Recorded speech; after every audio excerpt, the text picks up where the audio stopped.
नमस्ते, मनीषा गुप्ता यूट्यूब पे चैनल पे आप लोग को स्वागत है, अभिनंदन है। बहुत ही चुटकुला गीत है, नाच गीत। मेरा गीत कैसा लगे कमेंट बॉक्स में जरूर बताना, अपनी राय जरूर देना और पूरा वीडियो आप लोग देखिए ध्यान से दोस्तों। बगिया बैठल बा सुगनवा तनी उड़ाई दाना नदी, बगिया बोलेला सुगनवा तनी उड़ाई दाना नदी, तनी उड़ाई दाना नदी, तनी उड़ाई दाना नदी, बगिया बोलेला सुगनवा तनी उड़ाई दाना नदी, बगिया बोलेला सुगनवा तनी उड़ाई दाना नदी।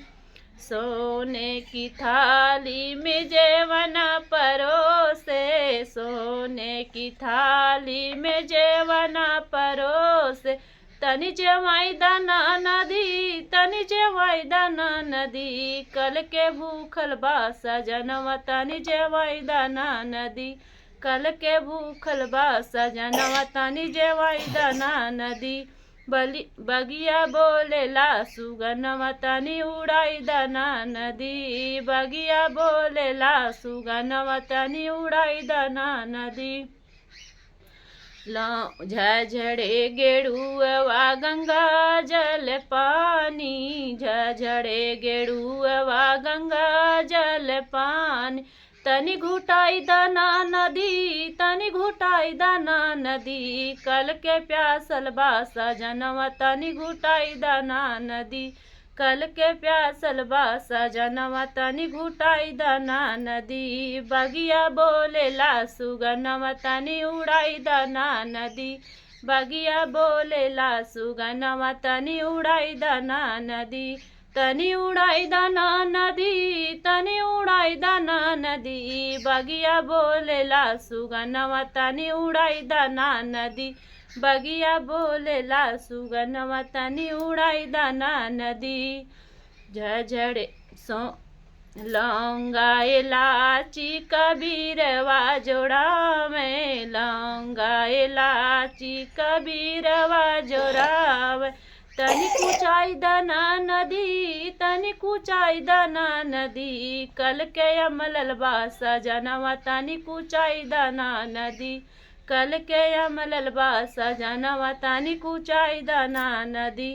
बगिया बोलेला सुगनवा तनी उड़ाई दाना नदी, बगिया बोलेला सुगनवा तनी उड़ाई दाना नदी, तनी उड़ाई दाना नदी, तनी उड़ाई दाना नदी, बगिया बोलेला सुगनवा तनी उड़ाई दाना नदी।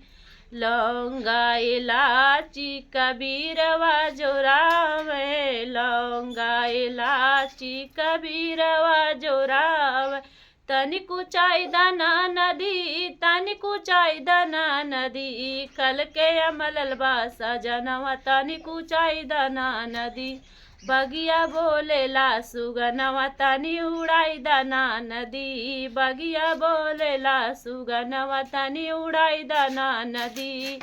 फूल है चुनी चुनी से जल गावे, फूल है चुनी चुनी से जिया लगा, तनी सुताई दाना नदी, तनी सुताई दाना नदी, कल के दलबा सजनवा तनी सुताई दाना नदी, कल के नी दलबा सजनवा तनी सुताई दाना नदी, बगिया बोलेला सुगनवा तनी उड़ाई दाना नदी, बगिया बोलेला सुगनवा तनी उड़ाई दाना नदी। मेरा गीत कैसा लगे कमेंट बॉक्स में जरूर बताना, अपनी राय जरूर देना और बहुत ही मज़ेदार चुटकुला नाच गीत है।